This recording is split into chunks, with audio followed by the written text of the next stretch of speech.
A Naples church will shut its doors over fears of a sinkhole. As we showed you last night, the congregation is locked in a lawsuit with the insurance company over a claim. Tonight, 4 Under Corner's Dave Culber shows you what you need to know about your homeowner's policy so you don't find yourself in a similar situation.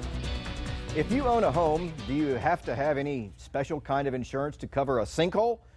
Well, yes and no. Take a look. We took your questions to Lynn McChristian, who is with the Insurance Information Institute. She says although situations like what happened recently near Tampa are rare, people need to know that your homeowner's insurance does not cover sinkholes unless it's determined that your home is not livable. It's not whether you determine if a house is uninhabitable. It has to be determined that it's condemned by the proper city or county officials. So what if your home has cracks down the walls, like the Faith Community Church in Naples, but it's not deemed uninhabitable? Well, you have to buy a separate sinkhole insurance rider. They will come out and do an inspection to make sure your home has no pre-existing damage, but it's a visual inspection of the property. It's not boring into the ground and testing. Ms. McChristian says sinkholes are very rare. Just because there is some cracks in your walls, that does not necessarily mean there's a sinkhole. It could be the land settling. It could also be that there might have been some defects when the property was constructed in the first place. In 2011, a new law was passed in Florida because people were abusing the system.